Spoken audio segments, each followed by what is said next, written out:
Hello, everyone, and welcome once again to the Temple Institute Parsha class. My name is Gedalia Meyer, and I'm podcasting from Ma'ale Adumim in Israel. One of the many common human traits is that of stubbornness. It is so common that we expect to see it in ourselves and in others. We excuse it as one of the many quirks of the human personality. It's just part of the whole package, and we hope that it doesn't get us into too much trouble. There is nothing we can do about it anyway, so we accept that this is the way we are. What exactly is stubbornness? It is the natural tendency to stick to one's view of things. It is difficult to really ascertain the origins of this trait. Perhaps it goes back to the pre-human stages. Perhaps it is something fundamental to life. We may never know the answer to this question, but we certainly know that we can be stubborn when the mood calls for it. In a sense, it could be defined as me sticking up for me. When it comes to something that really calls for us to stick to our guns, this is a wonderful thing. It helps us persist in whatever it is we are doing, even though we may feel like throwing in the towel. But when it comes to some situation where it is just being obstinate, staying the same course simply because that is the course we are on, things tend to get a little sticky. Sometimes it is very obvious when a person is being stubborn simply for the sake of stubbornness. Somebody else might point this out to them, but more often than not, this just makes things worse. When the situation has reached the point of it being nothing more than the proverbial digging in the heels, there is really no hope for a remedy. The only thing that can salvage the mess is some outside influence coming in and forcing the issue. When this happens, it is like a breath of fresh air. Even the person digging in their heels is likely relieved. They were very possibly looking for a way out and were unable to extricate themselves from their own ego. Stubbornness really is rooted in the ego. In a sense, it is the ego going off the rails, even when it is against its own best self-interest. This counterintuitive element of obstinance is so obvious and so familiar to us that it is amazing that we fall for it all the time. What drives the drive to be stubborn? Why stick with something when it is clearly problematic? There is no answer to this question because the question is not really a question. This is simply the way we are. It is possible, however, that there are outside forces at work in something as counterproductive as being stubborn when flexibility is called for. Maybe it's some kind of buzz in the air. Maybe it is some instinctive call for self-preservation. Perhaps it is a natural outcome of people interacting with other people. But it is equally as common for a nasty bout of stubbornness to arise when we are alone as it is when dealing with others. Is there some sort of mental inertia that is programmed into the brain? Or perhaps, is it something else? There is a classic case of stubbornness in the Bible. This, of course, is the famous case of Pharaoh and the 10 plagues. These plagues come one right after the other, usually with some kind of advance warning. Moshe would be instructed by Hashem to inform Pharaoh about what disaster was coming down the pipeline, along with the bargaining chip that he could avoid the whole mess simply by letting the Israelites go. But every time, both before the plague struck and after it was taken away, Pharaoh would relent on whatever commitment he had made to agree to some deal. The Torah's classic phrase for this is that Pharaoh's heart was hardened. It is one of the primary features of the entire story of the plagues. It also figures very prominently in this week's Parsha. The Parsha is called Bo. This is the shortest name for a Parsha, but by no means does it hint to a short Parsha or one devoid of content. On the contrary, this Parsha is literally packed with action. The first third of the Parsha deals with the 8th and 9th plagues, locusts and darkness. Both of these plagues have dialogues where Moshe was trying to bargain with Pharaoh over letting the Israelites head into the desert to worship Hashem. Even though this wasn't meant to be a complete exodus, it was still too much for Pharaoh to agree to. The Parsha opens with Hashem telling Moshe something that sets the stage for the entire Parsha, and indeed the entire Exodus. Quote, "For I have hardened his heart and the hearts of his servants, in order that I place my signs in his midst, and in order that it be told in the ear of your children and grandchildren, that I fooled with the Egyptians, and that I put my signs there, and that they should know that I am Hashem." Following this is the actual warning for the plague of locusts. During this warning, Pharaoh's advisors, for the first time, tell him that Egypt is lost and that he should allow the Israelites to go and worship Hashem. Because of this warning, Pharaoh, for the first time, begins some serious negotiations with Moshe. He asks him who exactly will go on this excursion into the desert. Moshe tells him that both the young and the old will go, along with their sheep and their cattle. Upon hearing this, the negotiations break down. Pharaoh's hardened heart compels him to go so far as to mock Moshe and the whole enterprise. He flat out refuses to let the children go, knowing full well that if the children remain in Egypt, it will force the Hebrews to return.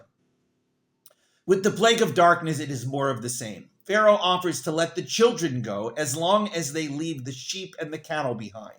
Moshe closes the negotiations with the warning that Pharaoh himself will give them animals for offerings, and nothing of theirs will be left in Egypt. Pharaoh then tells him to leave and never be seen in front of him again, upon the threat of death. Before Moshe actually leaves the room, it seems that he received another prophetic message from Hashem with the warning for the final plague, the killing of the firstborn. This warning comes with no negotiations and no possibility of reprieve. Pharaoh is told that it will take place at midnight and that there is nothing he can do to stop it. As a final message to Moshe, Hashem tells him that even with this explicit warning, Pharaoh will not listen. The Torah states that all of these plagues were done before Pharaoh, and that Hashem was the one who was hardening Pharaoh's heart to prevent him from sending the Israelites from his land. The rest of the parsha is filled with drama and significance. It mostly concerns the Israelites themselves and what all this would mean for the future of their nation and their ultimate destiny. The commandments for the first Passover, the actual event upon which all future Passovers are based, are given in detail. They are commanded on preserving a lamb or goat for the Passover meal, to eat with the matzah and the bitter herbs. These were to be permanent rituals that would be commemorated annually. This is the foundational event upon which the future of Judaism would be based. The laws of not eating leavened products are introduced here, both for that year and for all future years. Then the actual plague takes place, and with it, the moment of the Exodus. It is rather surprising that the event of the Exodus itself only takes up 2 verses. There was so much going on that the moment of leaving Egypt after 400 years was almost anticlimactic. But it happened, and the Israelites were on their way to history. Pharaoh, for better or worse, is not completely out of the picture. His stubbornness will drive him once again in next week's Parsha to pursue after the escaping Israelites and to meet his final fate drowning in the sea. He drowned, in a sense, in his own ego. It is interesting that by the time the plague of locusts arrived, Moshe was fully aware that Pharaoh was not entirely under the direction of his own mind. Moshe had been explicitly told by Hashem that there was a divine force at work, hardening his heart. While it's possible in the earlier plagues that it was all due to Pharaoh's own inherent obstinance, by the time of these later plagues, that had been at least partially taken over by some supernatural compulsion that was instilled in Pharaoh by Hashem. Moshe was really just going through the motions in announcing the warnings for these final plagues. He knew that Pharaoh would not give in. He knew that it was beyond Pharaoh's capabilities to overcome this divine compulsion. The only reason that the final plague actually succeeded is because Hashem did not apply this divine pressure on Pharaoh. Otherwise, it would have been back to the drawing board. Why was all this necessary? If Pharaoh on his own would have been willing to let them go, why apply this supernatural stubbornness onto him? What exactly did this accomplish? The answer the Torah gives to this question is that it enabled the story of the plagues to play out in full. This was the ultimate display of divine power.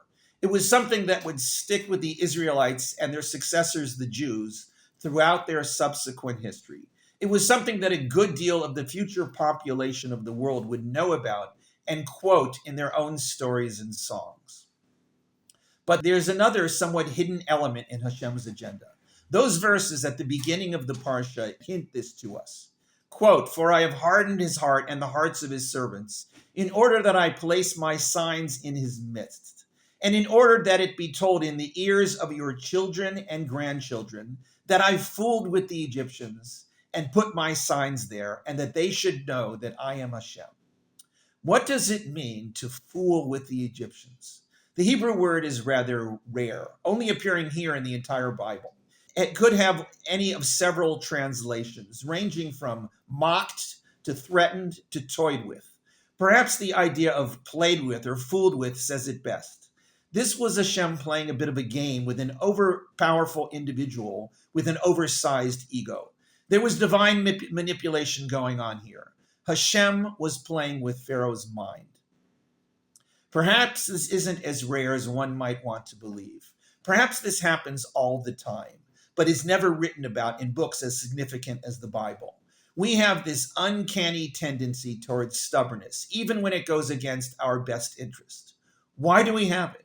Perhaps it is a very personal way of God toying with us, dishing out to us a little of our own ego.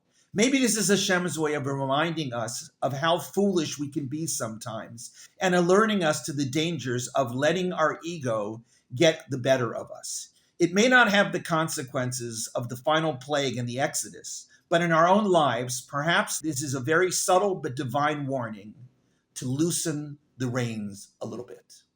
Shabbat Shalom.